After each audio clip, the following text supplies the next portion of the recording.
بسم اللہ الرحمن الرحیم۔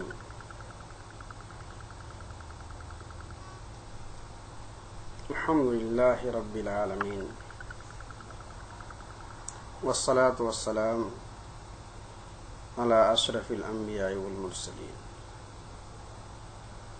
وعلی آلہ وازواجہ وذریاتہ وصحبہ اجمعین، اما بعد، اعوذ باللہ من الشیطان الرجیم، بسم اللہ الرحمن الرحیم۔ ذرنی ومن خلقت وحیدا وجعلت له مالا ممدودا وبنین شہودا ومہدت له تمہیدا ثم یطمع ان ازید کلا انہ کان لآیاتنا عنیدا سأرهقه صعودا إنه فكر وقدر فقتل كيف قدر ثم قتل كيف قدر ثم نظر ثم عبس وبصر ثم عبس وبصر ثم أدبر واستكبر وقال إن هذا إلا سحر يؤثر إن هذا إلا قول البشر سأصليه سقر وما أدراك ما سقر لا تبقي ولا تذر لواحة للبشر عليها 19 انتہا۔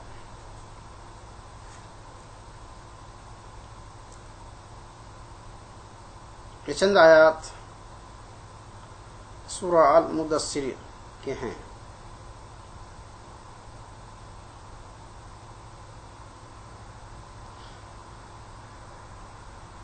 اس میں اللہ جل جلالہ کیا حکم دیتا ہے، کیا ہمارے لیے ہدایت ہے، اس میں جو اللہ جل جلالہ ہمیں خبر دے رہا ہے اس شخص کی جس کے پاس مال بھی پناہ، اولاد کی بڑی تعداد ہے،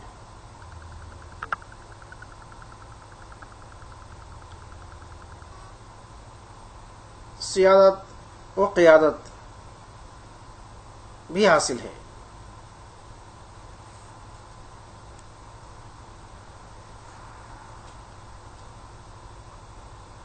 یعنی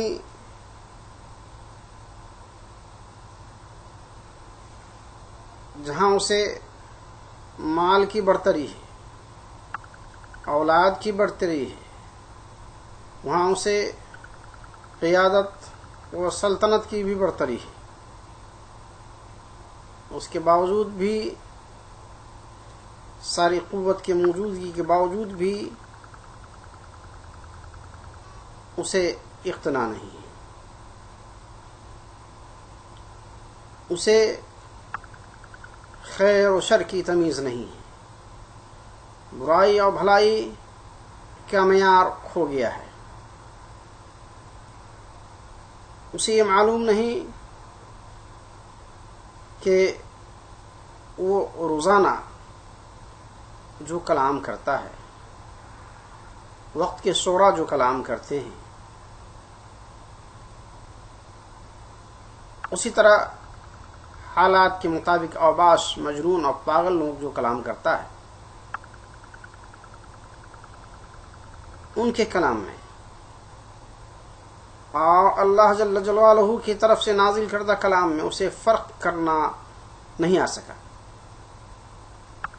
اس سے بڑی ناقدری کیا ہوگی کہ اس نے خیر و شر کی تمیز کے لیے جو قوت ممیزہ چاہیے وہ قوت وہ کھو گئی ان سے. ایک قوت کے اسباب موجود ہے کہ انسان مالی جسمانی طور سے مطمئن ہے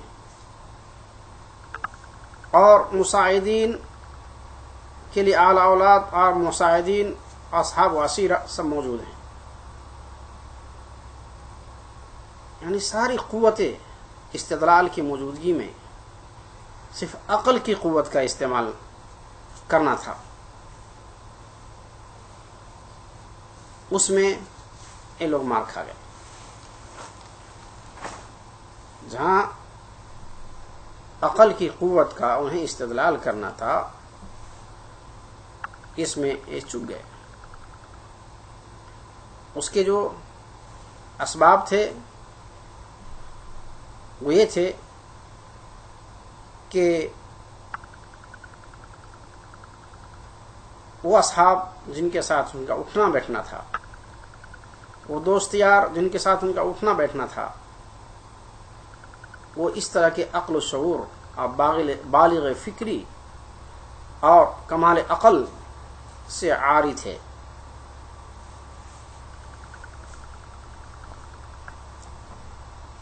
اسی طرح جو وجہ استدلال ممکن ہے اس وجہ استدلال سے وہ عاری رہے. کبھی یہ چیز بھی دیکھی گئی کہ یہ چیز بھی ہے ان میں مگر قوت فصل نہیں ہے، قوت قرار نہیں ہے کہ فیصلہ کن ڈیسیزن لے سکے، کوئی ایسا ڈیسیزن لے سکے، کوئی ایسا فیصلہ کر سکے، کوئی ایسا قرار پیش کر سکے جس سے جرأت مندانہ انداز سے ماضی میں اور حال میں، خیر میں اور شر میں تمیز کرنا چاہیے. یہی چیز زندگی کے ہر دور میں اور دنیا کے ہر حالات میں اچھے لوگ پھسل جاتے ہیں. ان میں سے ابو جہل، ولید بن مغیرہ اور اس طرح کے افراد جو مکہ میں تھے، بلا شک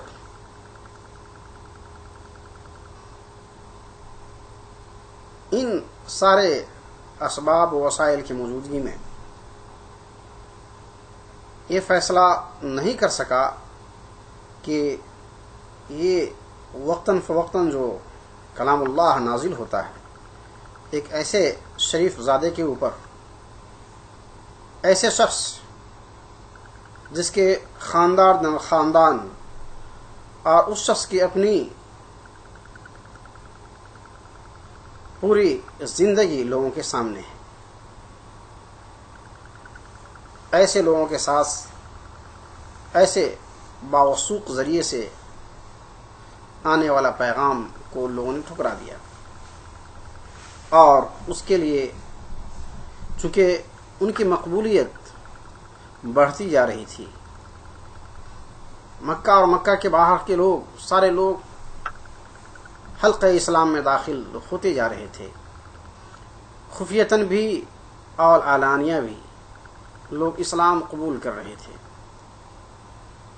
تو ان کی یہ پلاننگ تھی کہ اس بار جو حج کے لیے لوگ آئیں گے موسم حج میں، تو اس سے پہلے کچھ ایسے آداب، کچھ ایسے القاب شخصیت رسالت کے خلاف گروہ جس کو سن کر لوگ ان سے قریب نہ آئیں اور نہ ان کے ہاتھوں پر بیعت کریں. لہذا انہوں نے یہ پلاننگ کی کہ انہیں شاعر قرار دیا جائے. پھر بھی ان میں اختلاف ہوا کہ یہ غلط بات ہے، تو کہا انہیں مجنون قرار دیا جائے، تو پھر بھی ان میں اختلاف ہوا، کہا یہ بھی غلط بات ہے. پھر کہا انہیں کوئی اور نام دے. آخر میں سحر یوسر کہ ایسا شاعر، ایسا جادوگر یا ان کا کلام ایسا سحر ہے جو اثر رکھتا ہے، تو جو لوگ سنتا ہے اس کا دیوانہ ہو جاتا ہے. جو قرآن سنتا ہے وہ اس کا دیوانہ ہو جاتا ہے، لہذا اس کو سحر نیوسر کے نام سے پکارا جائے. اور جب کئی مرتبہ ولید فطری اور طبعی طور پر کلام ربانی سنتا تو کہے بغیر نہیں رہتا کہ کاش یہ کلام میں جو جادو ہے، اس کلام میں جو اثر ہے، یہ کلام کسی انسان کا کلام نہیں، یہ کلام ربانی ہی ہو سکتا ہے. اس کے اعتراف کے باوجود بھی وہ اسلام سے دور رہا، چونکہ اس کے ساتھی جو ابو جہل تھے یہ نہیں چاہتے تھے کہ یہ اسلام میں جائے، بلکہ ایک مرتبہ ابو بکر صدیق رضی اللہ تعالیٰ عنہ کے گھر وہ رہ کر ان کے ہاں کچھ وقت گزارا، قرآن شریف کا کلام سنا تو اس کا دیوانہ ہو گیا اور بیان دے دیا کہ قرآن شریف کس میں سچائی ہے. اور یہ بات قریشیوں میں سننا تھا کہ سارے قریشی ان کے مخالف ہو گئے. ابو جہل ولید بن مغیرہ کے پاس آتا ہے، کہتا ہے تم نے ابو قحافہ کے گھر جا کر کیا اعتراف کیا ہے؟ اب سارے قریشی لوگ تمہارے مخالف بن چکے ہیں، شاید تم کو اور پیسے کی ضرورت ہو گئی ہے، تم کو کتنے پیسے چاہیے؟ سارے اہل قریش چندہ دینے کے لیے، صدقہ دینے کے لیے تیار ہیں. تو کہا تم کو معلوم ہے، کیا بکواس کر رہے ہو؟ تم کو معلوم ہے کہ ان میں پیسے والا سب سے زیادہ میں ہی ہوں، اعلی اولاد میں الحمدللہ میں ہی زیادہ ہوں، تم کیا بکواس کر رہے ہو؟ مگر اس نے کہا دیکھو تم اسلام سے قریب ہوتے جا رہے ہو، ابو قحافہ کے گھروں میں جاتے ہو، ابن ابی کبشہ کے پاس جاتے ہو، تم جو ہے اس کا تعلق توڑنا ہوگا. آخر وہ ابو جہل کے کہنے کی وجہ سے اپنی رائے چینج کر لیا اور اسلام کی حقانیت سے دور ہو گیا.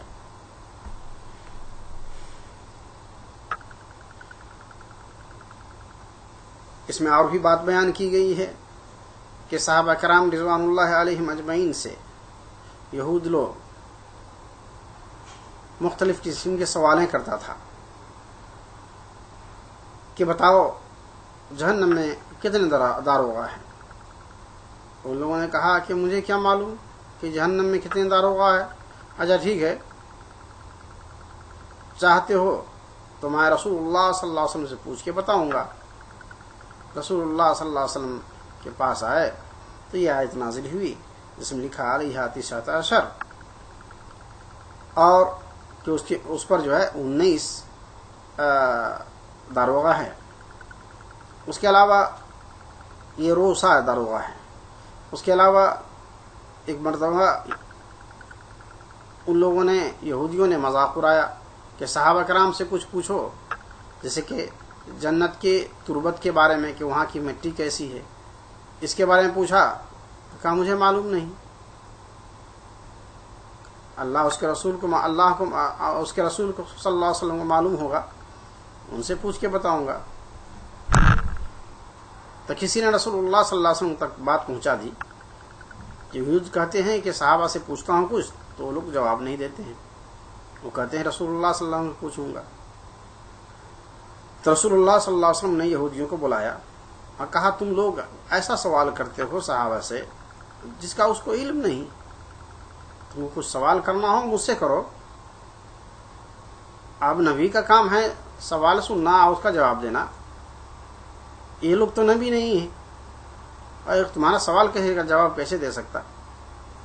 یہ تو بہرحال وہاں جو رسول اللہ صلی اللہ علیہ وسلم جواب دیا کہ ان سے ایسے سوالات مت کرو جس کا ان کو علم نہیں.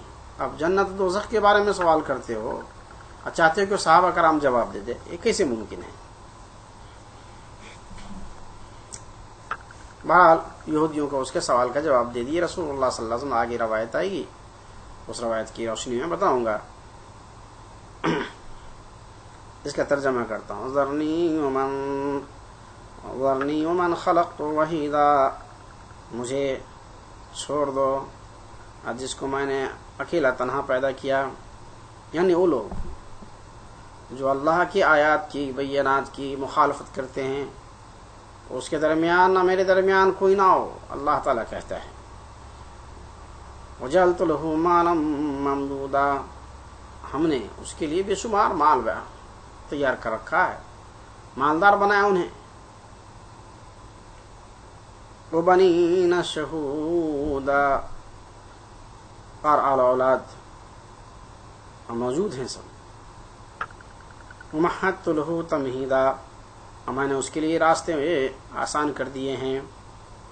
ثم یطمع ان ازید، پھر وہ چاہتا ہے کہ میں اسے اور بڑھا دوں. کلا انہ کان لآیاتنا عنیدا، ہرگز نہیں، اس لیے کہ وہ ہمارے آیاتوں کی، ہماری آیتوں سے عناد رکھتا ہے، دشمنی رکھتا ہے. سأرہقہ صعودا، تو ہم اسے جہنم میں ایک پہاڑ ہے صعود، اس پر چڑھائیں گے. انہ فکر وقدر، اس لیے کہ وہ سوچا اور غور کیا اور اس کے بعد پلاننگ کیا، یعنی کہ کیا کرنا اب. فقتل کیف قدر، تو ہلاک ہو گیا، کیسے وہ پلاننگ کر سکتا ہے. ثم قتل کیف قدر، پھر وہ ہلاک ہو گیا، پھر کیسے وہ پلاننگ کر سکتا ہے. ثم نظر، پھر غور کیا. ثم عبس وبصر، پھر چہرے پر پیشانی پر بل آ گئے اور چہرہ کالا اور کالے ہو گیا. ثم ادبر واستکبر، پھر منہ پھیر کے چلا گیا، پیٹ پھیر کے چلا گیا اور تکبر کیا. اور پھر کہا ان ھذا الا سحر یؤثر، یہ تو مؤثر جادو ہے. ان ھذا الا قول البشر، یہ تو انسان کا کلام ہے. اللہ کہتا ہے سأصلیہ سقر، ہم ضرور اس کو جہنم میں ڈالیں گے.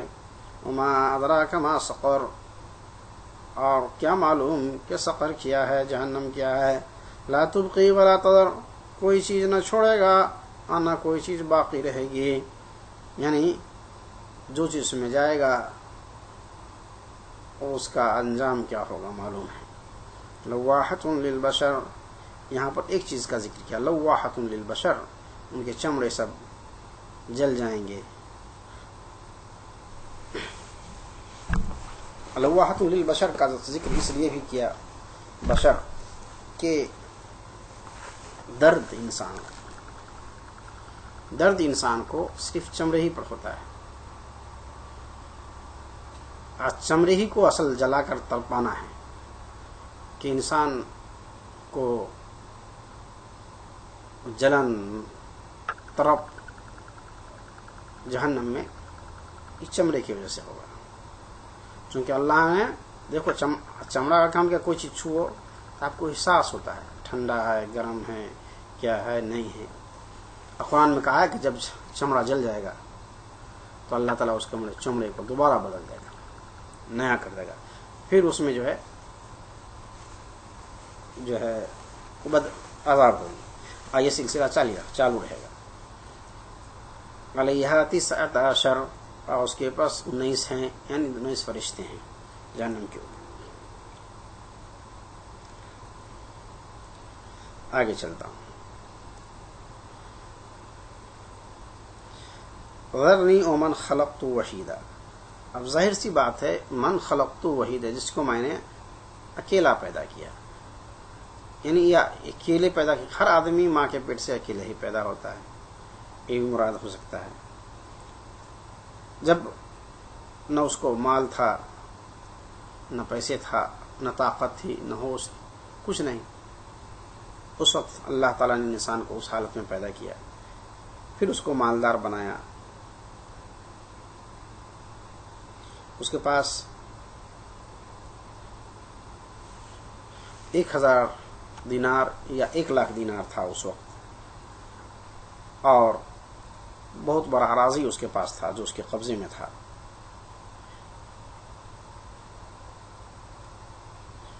اور اس پر بھی اضافہ یہ تھا کہ اس کے پاس بڑی تعداد میں اعلی اولاد تھا کہ ہر وقت اس کی اولاد کوئی نہ کوئی اس کے سامنے موجود ہوا کرتی تھی.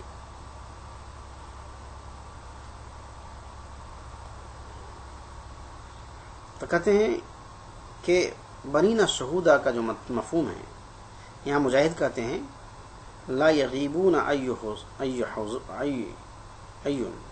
حضورا عنده لا یسافرون بالتجارات بل موالیہم واجراءہم یتولون ذلك عنہ.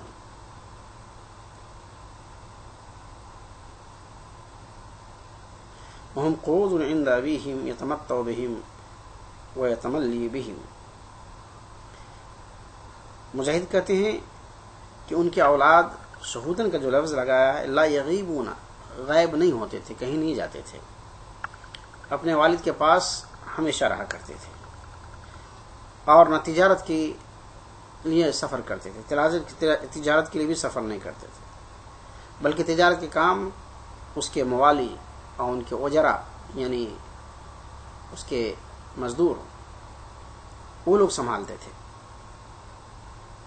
یہ لوگ یہ سارے اولاد اپنے باپ کے پاس بیٹھ کر رہتے تھے اور پرلطف زندگی گزارتے تھے.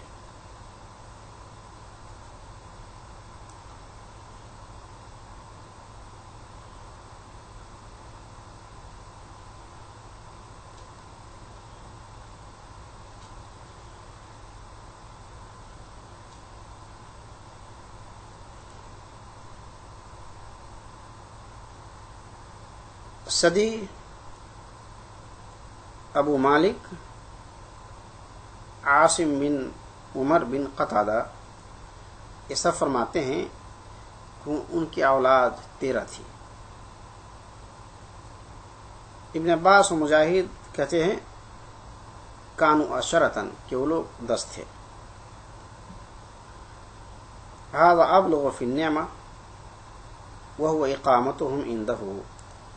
اس کی نعمت کی سب سے بڑی بالغ نعمت، کامل نعمت یہ ہے کہ ان کی اولاد ان کے ساتھ ہوا کرتی تھی. اس کے بعد اللہ کہتا ہے وَمَحَّدْتُ لَهُ تَمْهِيدًا.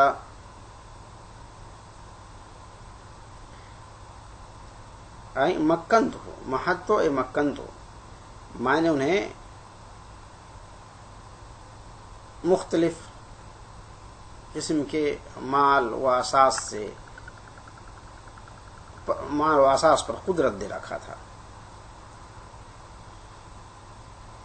آگے چلتے ہیں. ثم يطمع ان ازید کلا انه كان لآیاتنا عنیدا معاندا. معاندا کیا ہے؟ وہ الکفر علی نعمه بعد العلم. اور معاند کا مطلب یہ ہے کہ وہ کفر ناشکری ہے علم کے باوجود کسی چیز کا انکار کرنا. اگر سأرهقه صعودا کہ ہم اس کو صعود پر چڑھائیں گے. یعنی کیا ہے صعود؟ اس کی تشریح آگے آئی. ایک حدیث میں ہے کہ ویل واد فی جہنم یہوی فیہ الکافر 40 خریفا قبل ان یبلغ قارہ والصعود جبل من نار يتصعد فی الکافر 70 خریفا ثم یحوی به کذالک فیہ ابدا. یہ حدیث ہے رسول اللہ صلی اللہ علیہ وسلم کے ابو سعید رضی اللہ تعالیٰ عنہ کی روایت ہے کہ ویل جہنم میں ایک وادی کا نام ہے جہاں کافر لوگ 40 سال کے سفر کے بعد پہنچے گا. یعنی اگر جہنم میں آج ڈالا گیا تو گرتے گرتے یہوی کا لفظ لکھا ہے جو گرتے رہے گا. یہوی بہی کذالک فیہ یہوی بہی خریفہ یہوی فیہ الکافر 40 خریفا. یہ کافر اس میں 40 سال تک نیچے گرتا رہے گا تب اس مقام پر پہنچے گا. اس کا نام ہے ویل. الصعود جو ہے کہتے ہیں الصعود جبل من نار، صعود آگ کا ایک پہاڑ ہے، یتصعد فیہ الکافر 70 خریفا، کافر اس پہ چڑھتا رہے گا 70 برس تک، پھر اوپر چڑھے گا، ثم یہوی بہ، پھر وہ گرے گا اسی طرح سے، وکذالک فیہ ابدا، وہ اس میں اسی حال میں اس میں ہمیشہ رہے گا۔ اس کو امام احمد نے بھی روایت کی ہے اور ترمذی نے بھی روایت کی ہے۔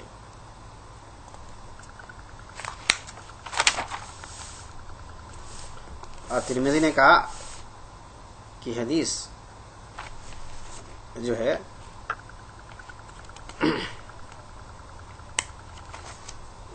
غریب ہے، چونکہ یہ حدیث میں ابن لوحیہ دراز سے نقل کرتے ہیں، اور بعض کے نزدیک غرابت و نکارت بھی ہے، واللہ اعلم۔ آگے چلتا ہوں۔ مگر یہ حدیث ابن کثیر نے لکھا ہے۔ امام نووی نے کہا کہ فضائل کے باب میں اس طرح کی حدیث بیان کرنا بالکل درست ہے۔ چلتے ہیں۔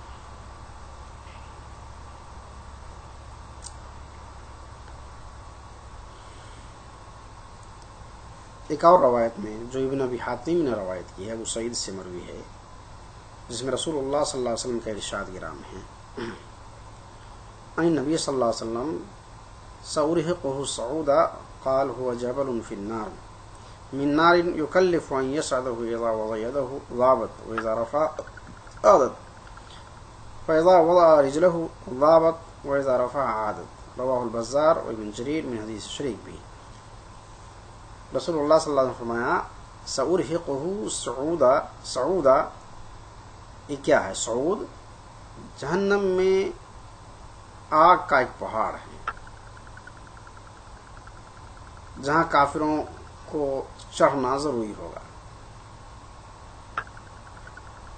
جب اس جہنم پر ہاتھ رکھے گا تو وہ گل جائے گا، ہاتھ اٹھا لے گا تو چڑھ، پھر ویسے ہی ہو جائے گا۔ اسی سے جب پاؤں رکھے گا تو پگھل جائے گا، اور جب پاؤں ہٹائے گا تو پہاڑ کا پہاڑ بن جائے گا۔ آیا اس پر اس کو چڑھنا ہے۔ اللہم احفظنا، اللہم احفظنا۔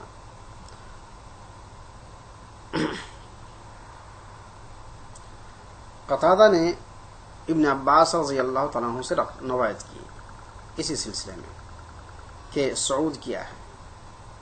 اس میں لکھا ہے صخرۃ فی جہنم یسحب علیہ الکافر علی وجہہ، کہ وہ پہاڑ ایسا چٹان ہے جہنم میں جس کو کافر اپنے چہرے کے بل گھسیٹے گا، واللہ اعلم۔ صدی نے کہا صعودن جو ہے صخرۃ ملسا فی جہنم یکلف ان یصعدھا، کہ ایک چکنا پتھر ہے یا چٹان ہے، ایک چکنا چٹان ہے جہنم میں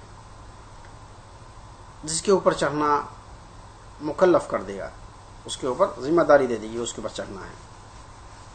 مجاہد نے کہا سأرهقه صعودا، صعودا ای مشقتا من العذاب، مجاہد نے کہا کہ اس کے معنی ہیں عذاب کی مشقت۔ اور قتادہ نے کہا عذابا لا راحت فیہ، کہ ایسا عذاب جس میں کوئی راحت نہ ہو، کوئی آرام نہ ہو۔ اختارہ ابن جریر، ابن جریر نے اسے اختیار کیا۔ یہاں ہو گیا صعود کی بحث ختم ہو گئی۔ ان میں سے جو بھی معنی آپ کو سمجھ میں آیا، بلکہ سب معنی یاد رکھ کر لیجیے، اچھی بات ہے۔ آگے ہے انہو فکر وقدر، کیا معنی ہے اس کے؟ کہتے ہیں ای انما ارحقناہ صعودا ای قربناہ من العذاب الصاق لبعدہ عن الایمان، لأنه فکر وقدر ای تروا ماذا يقول في القرآن حين سئل عن القرآن ففكر ماذا يختلق من المقال. وقدر أي تروى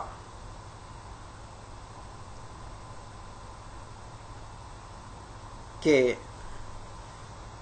جب ہم صعود پر چڑھنے کے لیے کہیں گے، یعنی اب ہم اس کو قریب کر دیں گے عذاب سے، ایمان سے دوری کی وجہ سے، اس لیے کہ جب ایمان آیا تھا تو سوچ کر ٹائم پاس کر دیا اور نئے نئے بہانے لگا کر کے اس میں فساد پھیلانے کی کوشش کی. جب قرآن نازل ہو رہا تھا تو قرآن کے بارے میں کئی باتیں نکالنا شروع کر دیا، اس پر ایمان لانے کے بجائے اس کے خلاف ہو گیا یہ لوگ. عبسہ کے معنی تو معروف ہے. عبسہ قبض بین عینیہ وقطب، کہ دونوں آنکھ کے درمیان کا جو ایریا ہے یہ پیشانی کو جو ہے پہ بل لانا، اس کو عبسہ بھی کہتے ہیں، قطبی بھی کہتے ہیں. بصر کے معنی ہے کلہ و کرہ، برا سمجھنا، برا ماننا. توبہ بن حمیر ایک شاعر ہے، اس کا کلام ہے وَقَدْ رَابَنِي مِنْهَا صُدُودٌ رَأَيْتُهُ قَدْ رَابَنِي مِنْهَا صُدُودٌ رَأَيْتُهُ وَإِعْرَاضُهَا عَنْ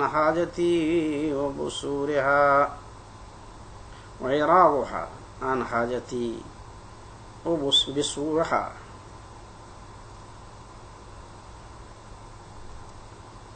یہ بصور کا لفظ یہاں جو استعمال کیا ہے اس کی کیا ہے؟ اعراضها عن حاجتی وبصورها، کہ وہ ہماری ضرورت سے صرف چہرہ نہیں پھیرتا ہے بلکہ وہ برا بھی جانتا ہے. اسی کی طرف اشارہ ہے اعراضها عن حاجتی وبصورها، ہماری ضرورت سے کو ناپسند بھی کرتا ہے.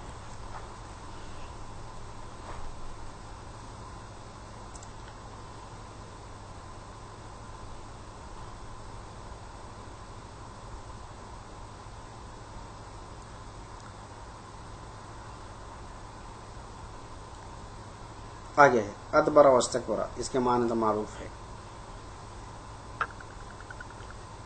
ابن کثیر نے اس کے معنی کیا، صرف عن الحق وراجع القہقرہ مستکبرا عن الانقیاد للقرآن. معنی کرتا ہوں صرف عن الحق، اے حق سے پھر گیا، رجع القہقرہ پیچھے چلا آیا، مستکبرا عن الانقیاد للقرآن، قرآن کی اتباع سے تکبر کیا. آئے چلتا ہوں معنی کہتا ہے قال ان هذا الا سحر یوسر. یہ ولید وغیرہ نے کہا، کیا کہا کہ ایسا شعر ہے جو بہت اثر رکھتا ہے.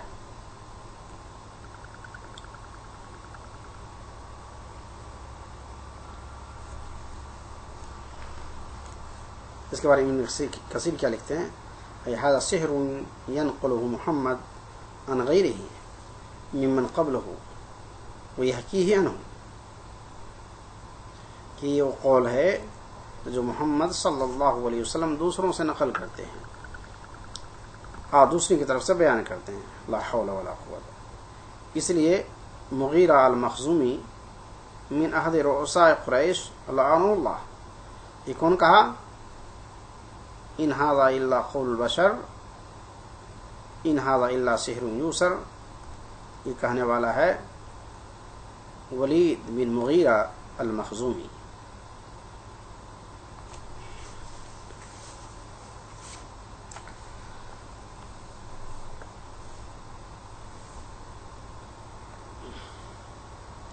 اس کے متعلق جو بات ہے اس کو اوفی نے ابن عباس سے روایت نقل کیا ہے. اس میں کہتے ہیں، واقعہ تو میں پہلے بیان کر دیا ہوں اور حدیث کے ساتھ چلتا ہوں. حدیث میں کیا ہے، قال دخل ولید بن مغیرہ علی ابی بکر بن ابی قحافہ فسألہ عن القرآن. فلما أخبره خرج على قريش فقال يا عجبا لما يقول ابن أبي قبيصة والله ما هو بشير ولا سحر ولا حزين من الجنون إن قوله لمن من كلام الله.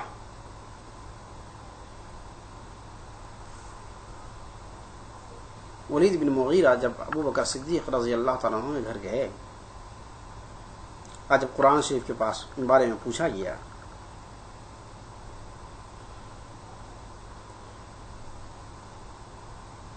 یا قرآن شریف کے بارے میں اس کو بتایا گیا، جب قریش کے پاس آیا تو اس نے سارے لوگوں کے سامنے کہا کہ یا عجباً، کیا عجیب کی بات ہے، ابن ابی قبیصہ نے کیا بات کہی ہے، واللہ یہ تو شعر نہیں ہے، نہ سحر ہے، نہ جنون کا ہذیان ہے، بلکہ یہ تو اللہ کا کلام ہے. یہ بات بول دیا. یہ بات جب قریش کے کچھ لوگوں نے سن لیا تو لوگ میٹنگ میں اٹھا دی اور کہنے لگے کہ ولید تو اب اپنے پرانے مذہب سے پھر گیا، وہ تو سبا ہو گیا، مذہب بدل لیا، دین بدل لیا. واللہ لئن سبا ولید لسبو قریش. کہنے لگے قریش کہ اگر ولید اگر اسلام میں چلا جاتا ہے تو سارا قریش چلا جائے گا، لا ولید کو روکو.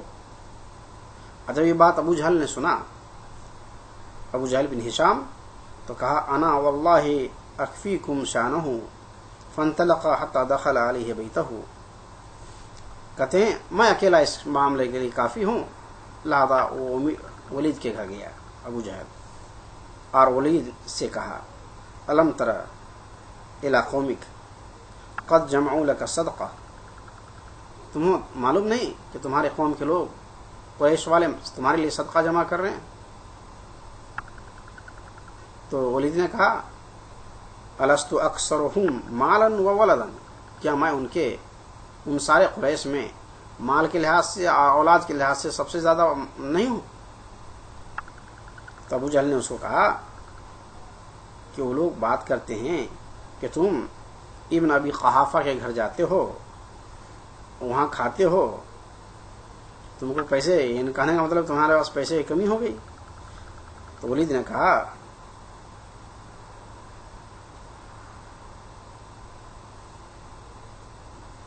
کہ ہمارے ساتھ رہنے والے لوگ ایسا بولتے ہیں.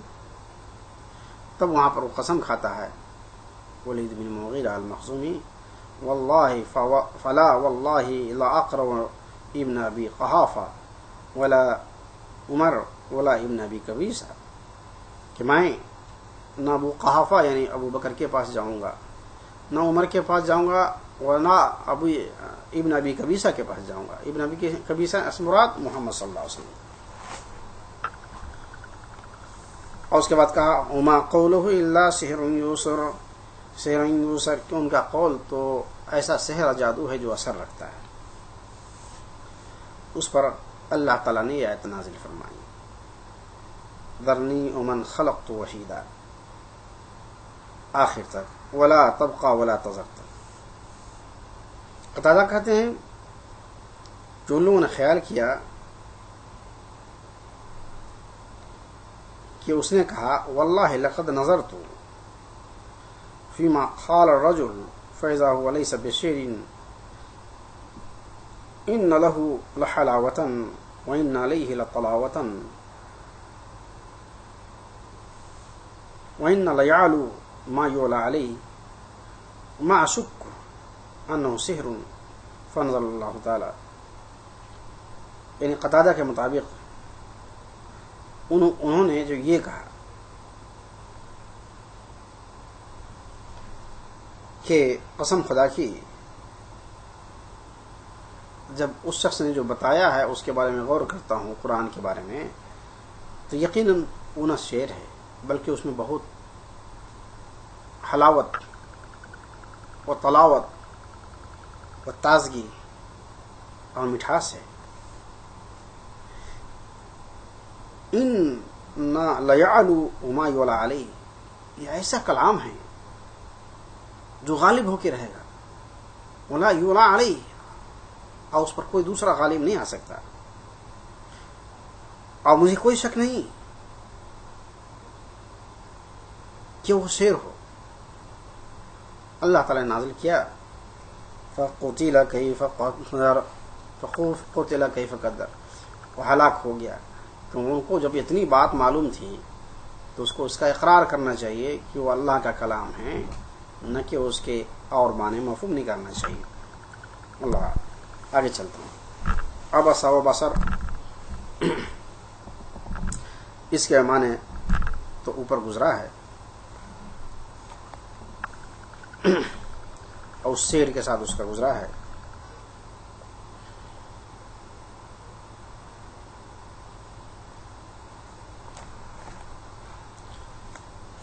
ابن جریر یہاں حدیث نقل کرتے ہیں،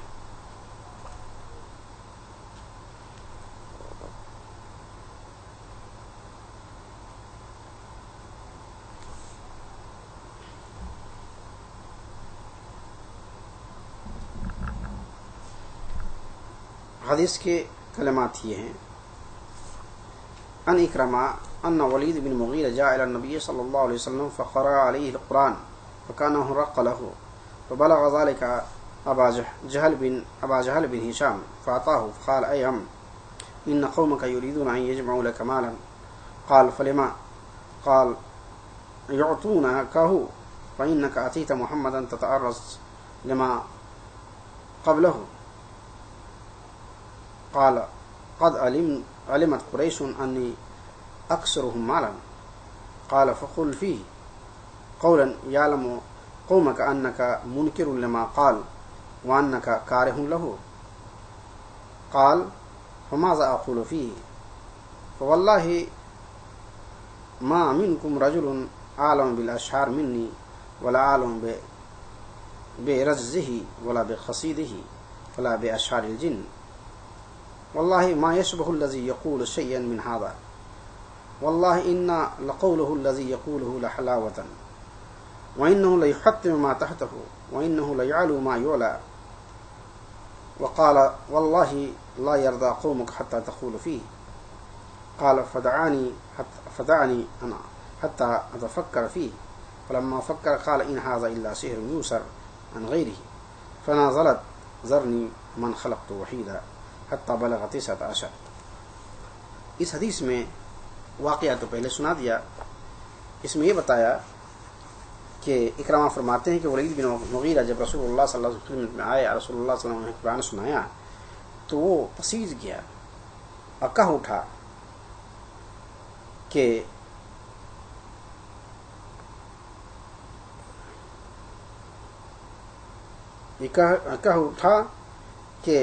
یہ پسیج گیا۔ تو یہ بات کی خبر قریش میں چلی گئی، تو اس کے پاس ابو جہل آیا اور کہا اے چچا، آپ کی قوم آپ کے لیے صدقہ جمع کر رہی ہے تاکہ آپ کو اور مال دے۔ تو کہا کیوں؟ کہا اس لیے کہ وہ سارے مال آپ کو دیا جائے گا، اس لیے کہ آپ محمد صلی اللہ علیہ وسلم کے پاس آئے اور آپ جو بولے وہ ساری بات وہاں پہنچ گئی۔ تو اس وقت جو مغیرہ نے کہا کہ کیا قریش کو معلوم نہیں کہ میں ان میں سب سے زیادہ مالدار ہوں؟ تو اس نے کہا ابو جہل نے کہ آپ قریش کو کچھ بتائیے اس کے بارے میں کہ آپ اس بات کو جو محمد صلی اللہ علیہ وسلم کے پاس بولے یہ بات صحیح نہیں ہے، کہا کہ آپ اعلان کیجیے۔ تو ولید نے کہا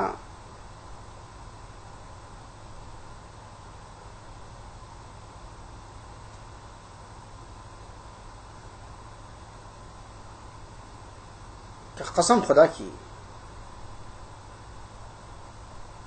کہ تم میں کوئی شخص نہیں ہے جو مجھ سے زیادہ شعر جانتا ہو،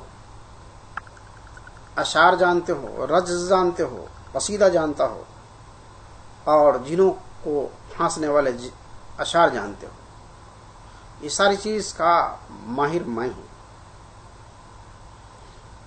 تب کہتا ہوں واللہ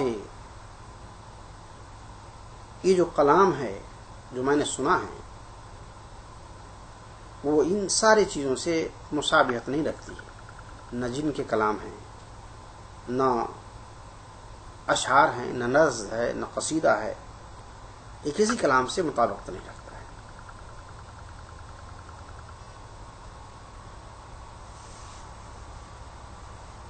پھر کہتا ہے واللہ قسم خدا کی کہ ایک ایسا قول ہے، ایسا کلام ہے جس میں حلاوت ہے، مٹھاس ہے، ایسا کلام ہے جو اپنے نیچے کو توڑ دے گا اور اوپر تک پہنچ سکتا ہے جہاں تک پہنچنے کی اس میں طاقت ہے. اور کہا قسم خدا کی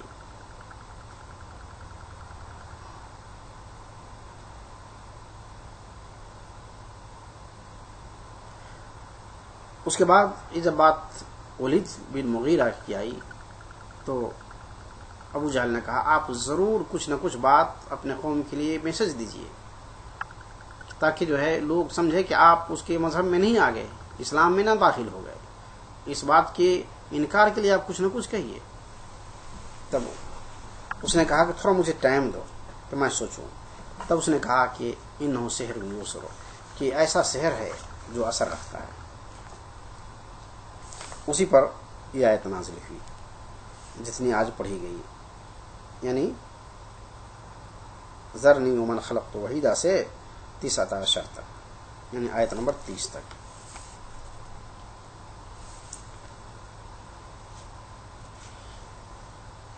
یہ تو معلوم ہے کہ ان لوگوں نے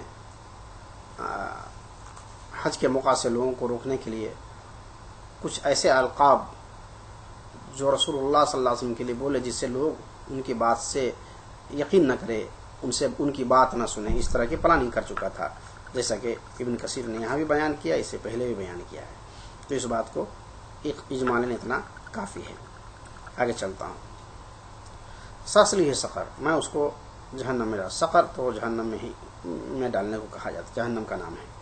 آگے چلتا ہے لا تبقی ولا تذر، ایسا جہنم ہے جہاں کوئی چیز باقی نہ رہنے والی نہیں ہے، سب چیز کو جو ہے سب کو جلا دے گا. ابن کثیر کہتے ہیں تأکل لحومہم وعروقہم وعصبہم وجلودہم ثم تبدل غیر ذلک، کہ اس کے گوشت بھی جل جائیں گے، اس کے ہڈیاں، اس کے عراق، اس کے نفز، اس سارے کے سارے جل جائیں گے، بلکہ پھر وہ لوگ بدل جائے گا. اس کے علاوہ اس حال میں بھی وہ مرے گا نہیں، زندہ رہے گا، نہ زندہ رہے گا، نہ مرے گا نہ زندہ رہے گا، اس طرح کی جو ہے کیفیت میں رہے گی. اللہم احفظنا. لواحۃ للبشر، بشر کے معنی ہے چمڑا. مجاہد نے کہا آئل الجلد، تو ہو گیا کہ جلد کے معنی میں آیا، یعنی بشر کے معنی جلد. ابو رزین نے کہا تلفح الجلد لفحۃ فتدعه اسود من اللیل، اس چمڑے پر ایک مرتبہ جو آگ آئے گی تو رات سے بھی زیادہ سیاہ بن جائے گا اس چمڑا.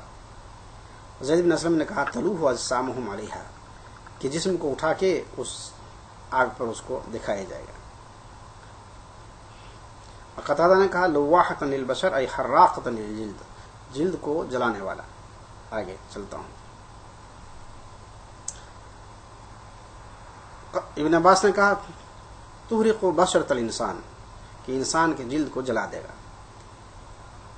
علیہ 19 کے مطلب ہے، ابن کثیر کہتا ہے من مقدم الزبانیہ عظیم خلقہم غلیظ خلقہم، یعنی زبانیہ جہنم کے داروغوں کو زبانیہ کہتے ہیں. زبانیہ جہنم کے داروغوں میں جو بڑے لوگوں میں جو ہے مقدم آگے جو لوگ ہیں، ان کے یعنی خلقت بہت بڑی ہے اور ان کے اخلاق بہت غلیظ ہے.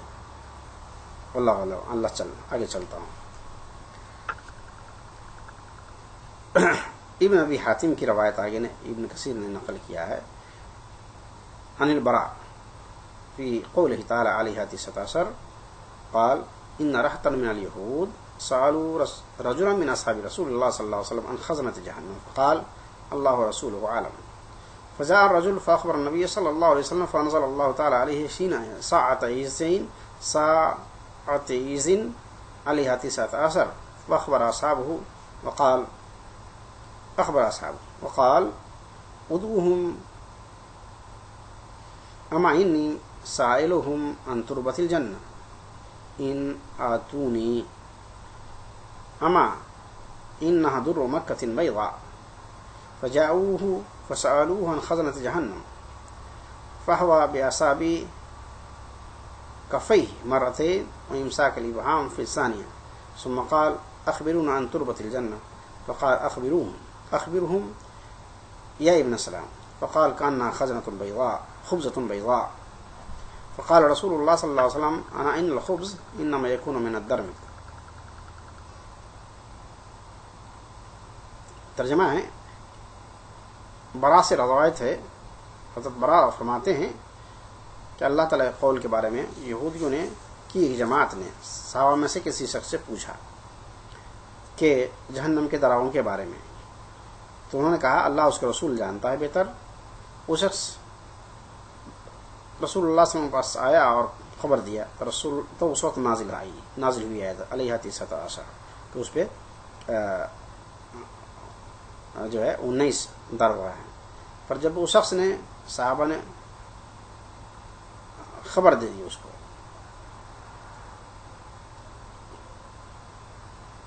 تو کہتا ادعوہم اما انی سائلہم عن تربۃ الجنہ ان آتونی. کہتا ہے ان کو کہو کہ میرا سوال جنت کے تربت سے ہے، جنت کی مٹی سے ہے، اگر تم دے سکتے ہو اس کا جواب. تو جواب دیا انہا در مکۃ بیضاء، کہ مکہ کے سفید دور ہے، موتی ہے. آگے چلتا ہوں. تب وہ لوگ خود ہی آئے اور سوال کیا کہ جہنم کے داروں کے بارے میں. تو آپ نے ایک مرتبہ ایک اور مرتبہ کیا، مگر اس میں ایک انگلی کو دبا لیا. تو کتنا ہوا؟ 19 ہوا. اس طرح سے بتایا.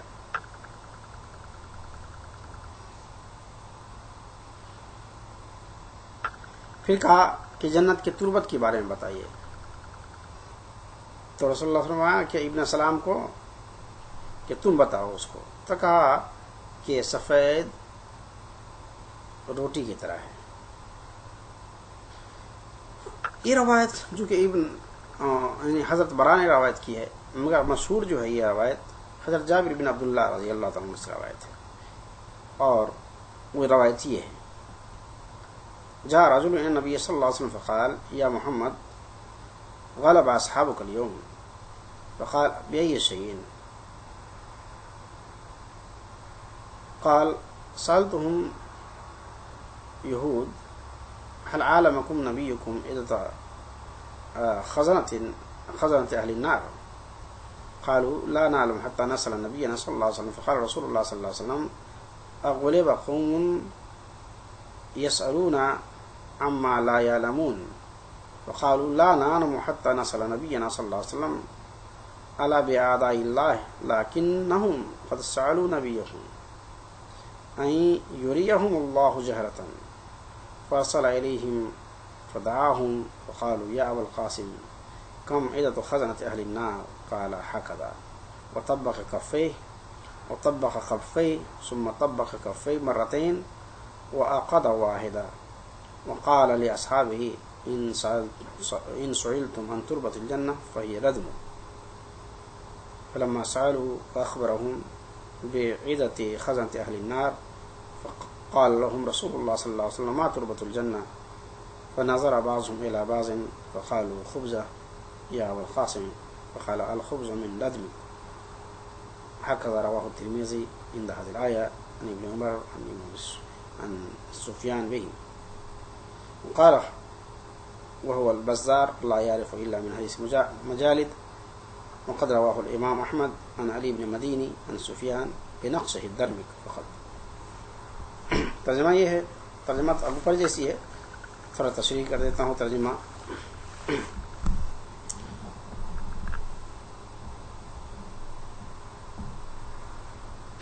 حضرت جابر بن عبداللہ سے روایت ہے کہ ایک شخص نبی کریم صلی اللہ علیہ وسلم کی خدمت میں آیا اور کہا، اے محمد، آپ کے لوگ، آپ کے اصحاب تو مغلوب ہو گیا آج. تو کہا کس چیز میں؟ تو کہا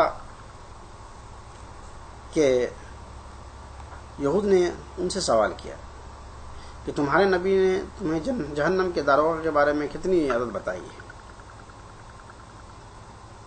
تو ان لوگوں نے کہا کہ ہم لوگ نہیں جانتے ہیں، ہم لوگ نبی کریم صلی اللہ علیہ وسلم پوچھیں گے. تو رسول اللہ صلی اللہ علیہ وسلم نے فرمایا کہ وہ قوم کیسے مغلوب ہو گئی جس سے وہ چیز کے بارے میں پوچھا گیا جس کا اسے علم نہیں.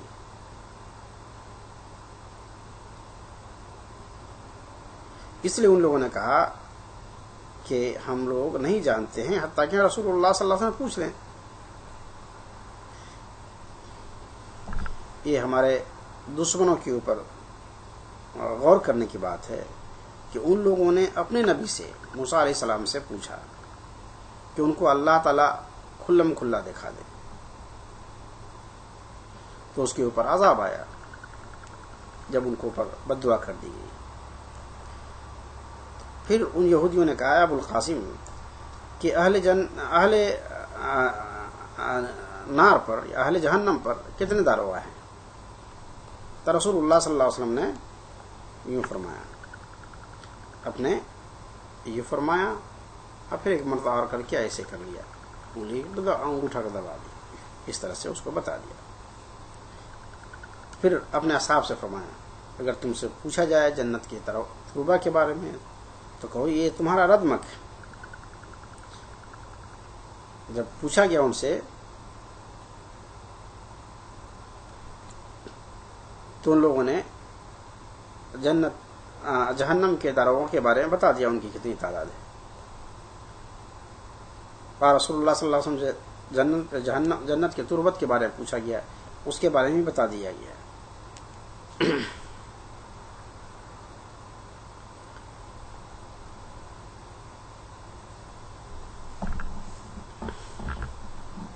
گویا کہ اس طرح سے یہ بات آئی کہ